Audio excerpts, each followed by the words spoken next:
All right, in the previous one of the previous demos, I set up a data center. What we're going to do now is set up a distributed switch, adding a distributed switch to that data center. Oh dear. Hold on. Close the program. Hold on, just a second. Okay, so Firefox crashed on me, and it was blocking Adobe. One of the good things I think that is good, one of the things that's interesting about the 6.7 version of this is that it's HTML5 based, so we no longer have to fight Adobe Flash, which more browsers than not are blocking anymore. Close that one. Close that one. Okay. I think it may have gotten a bit confused. Anyway, so what we're going to do, we're going to add a distributed switch to one of our, to something. What we're going to do here is go to, no, wrong thing, home. We're going to go to the inventory list. Here, yeah, inventory list.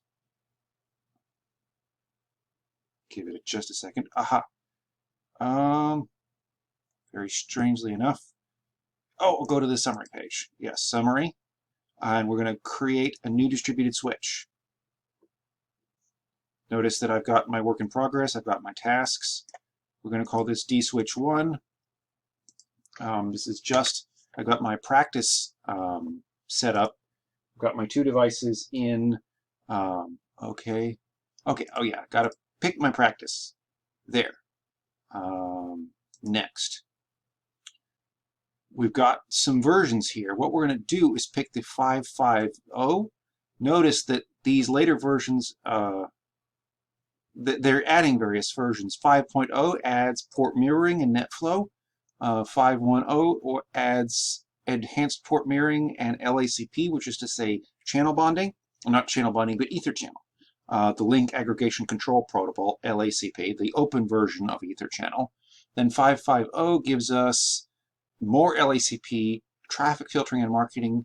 6.0.0 gives us more network I/O control and NLD snooping and IGMP, which is the Internet Group Message Protocol.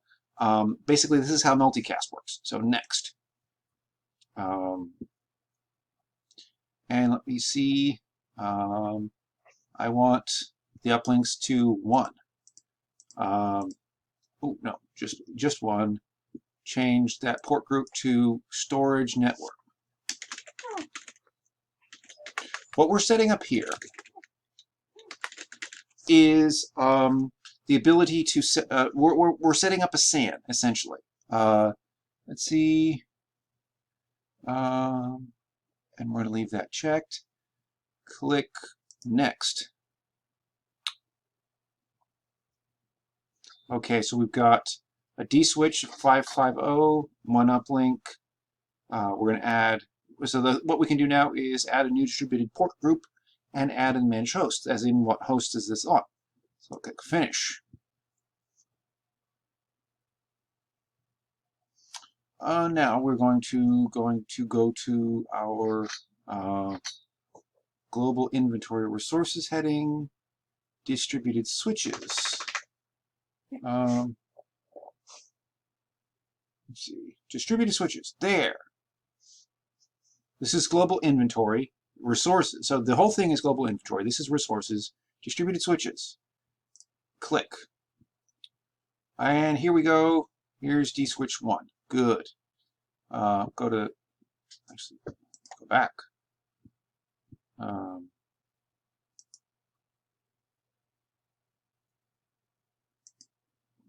dswitch1. Summary tab. So we have not much going on right there. Go to the Manage tab.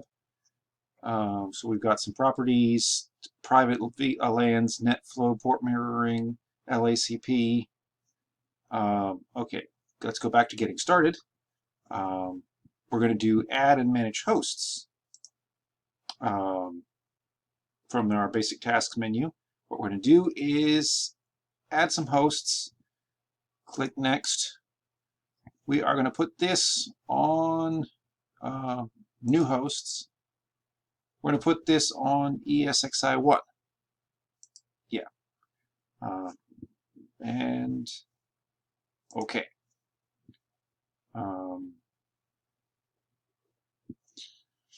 So it's connected. We're going to click Next. We're going to select our adapters. And let's see, let's do this. Let's make this a little bigger. Okay, those two. So it's going to manage both our physical adapters and our VM kernel adapters. That's fine. Click Next again. So yeah, a little graphic. You'll see graphics like the little diagrams like this all through the system. Next. And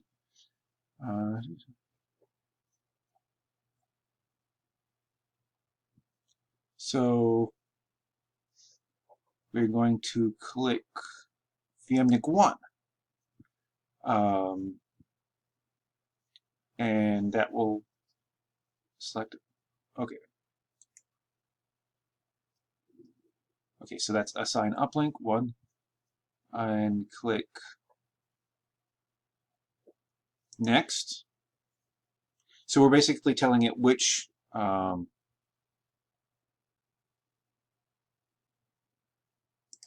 vMNIC it's going to talk to.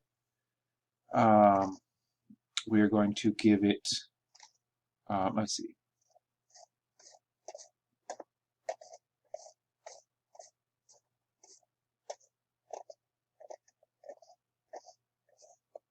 See. Okay, there's that. We're going to go through this next. We're going to look at our impact. So it is not going to impact our iSCSI configuration at all. So far, so good. Next.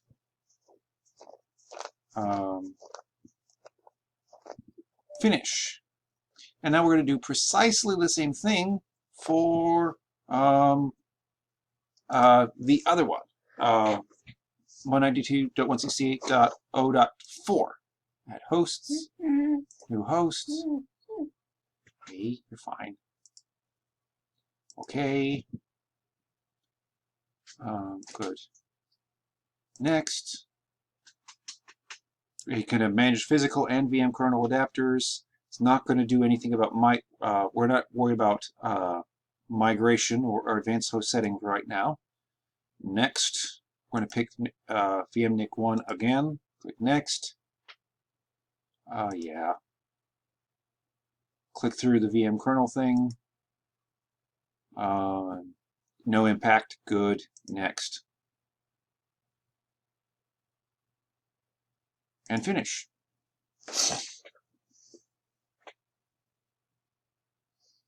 And that is all there is to it. That's the end of Lab 8.2. So thanks for watching. The next exercise, the iSCSI storage shared on the data center, that's the next lab. So thanks.